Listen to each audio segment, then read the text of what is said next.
Banyak orang yang keuangannya terganggu jika tidak menerima pendapatan sebulan aja. Kita bisa lihat contoh nyatanya dari kejadian pandemi COVID-19, di mana banyak orang mengeluh kesulitan bertahan hidup karena pendapatannya terganggu. Jika lu merasa sulit bertahan hidup tanpa pendapatan selama 6-12 bulan, mungkin sudah saatnya lu nonton semua video channel ini tentang buku Total Money Makeover. Video kali ini akan membahas tentang pentingnya tabungan emergency. Dan catatan penting yang harus kalian tahu menurut buku ini, sebelum kita mulai membangun tabungan emergency, kita harus sudah terlebih dahulu punya tabungan 15 juta dan bebas dari hutang.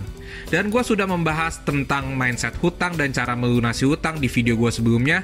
Gue taruh link playlistnya di akhir video ini, kalian bisa aja cek nantinya. Dan selalu ingat mantra buku ini. Mantra yang bagus terutama saat gue mulai capek nabung dan iri lihat teman gue makan cantik melulu, self-healing ke Bali tiap 6 bulan, dan tiap tahun ganti handphone. Jadi begini bunyi mantranya, jika sekarang kita hidup tidak layaknya seperti orang lain, maka nantinya kita akan hidup tidak layaknya seperti orang biasa lainnya. Selamat datang di channel 321 Mulai. Channel ini membahas buku-buku yang telah gue baca, dan topik kali ini adalah tabungan emergency dari buku Total Money Makeover. Jempolnya keluar tuh, di like dong. Ya Tuhan, limpahkanlah banyak rezeki kepada mereka yang like video ini ya Tuhan. Amin. Thank you guys, langsung aja 3, 2, 1, mulai. Mau ingetin lagi aja, jangan lupa nonton video gue tentang hutang dan melunasi hutang agar tidak salah langkah. Gue jamin setiap orang tua selalu bilang petuah ini, sedia payung sebelum hujan. Dalam konteks kerennya dari Game of Thrones, itu winter is coming. Mungkin saat dalam kondisi sehat, kita bisa mencari nafkah, semuanya berjalan baik, kita merasa dunia dan Tuhan itu ada di pihak kita. Tapi, apakah selamanya akan selalu ada matahari?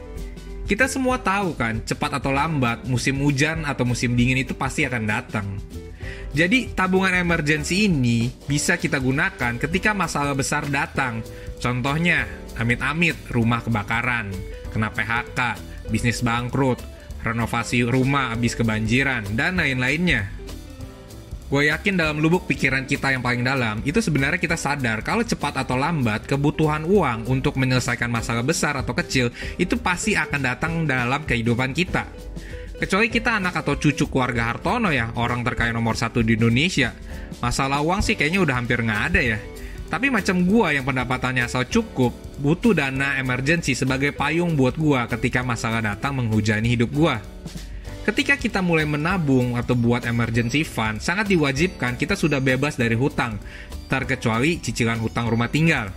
Dan berapa banyak dana yang kita butuhkan atau perlu siapkan. Setiap keluarga itu punya keperluan keuangan yang berbeda-beda, tapi kita butuh paling sedikit 6-12 bulan pendapatan bulanan kita. Apa boleh lebih dari 12 bulan? Boleh banget. Semakin besar tabungan emergensi kita, semakin gak sakit ketika kita kejatuhan musibah. Jika kalian kesulitan membangun dana emergensi, jika pendapatan kalian itu ngepas banget, mungkin sudah saatnya kalian membuat budgeting. Kurangi pengeluaran kalian yang gak penting, seperti uang makan cantik, uang jajan cantik, atau uang mabok rame-rame, atau keperluan lain yang gak penting. Dan jika kalian sudah berkeluarga, mungkin bisa dimulai dengan mengurangi makan di luar, atau jalan-jalan keluar ke mall, dan mulai masak di rumah. Dan kalian juga bisa mencari pendapatan lebih untuk mempercepat terkumpulnya tabungan emergensi kalian. Ya kerja part-time kek, jadi driver Gojek, ngobras baju, part-time di Starbucks, part-time jadi fotografer atau freelancer, desainer, ya apa aja lah, asal jangan jual diri dan jual ginjal aja. Dan fokus untuk membangun dana emergency ini secepat mungkin, agar kita bisa fokus membayar hutang cicilan rumah kita selanjutnya, dan bisa fokus membangun tabungan sekolah buat anak kita, dan bisa fokus selanjutnya untuk membangun dana pensiun kita.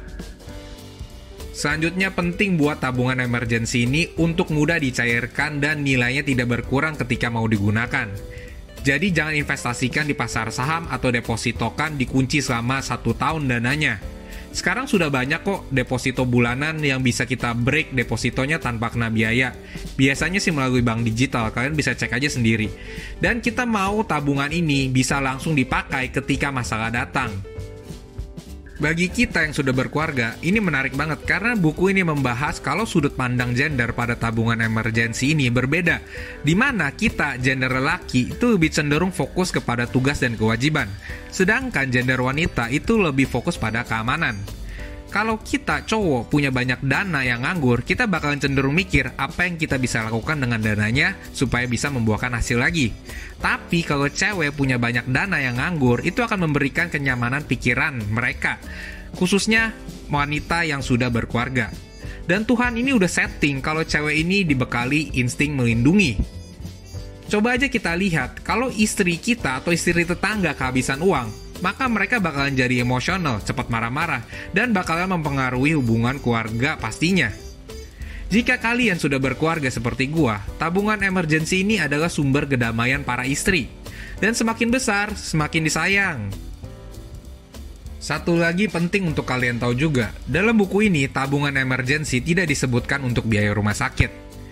Kenapa tidak untuk biaya rumah sakit? Sebelumnya kalian harus paham dulu, kalau buku ini ditujukan untuk penduduk Amerika, di mana pemerintah Amerika itu menyediakan asuransi kesehatan buat rakyatnya, ya semacam BPJS lah di Indonesia.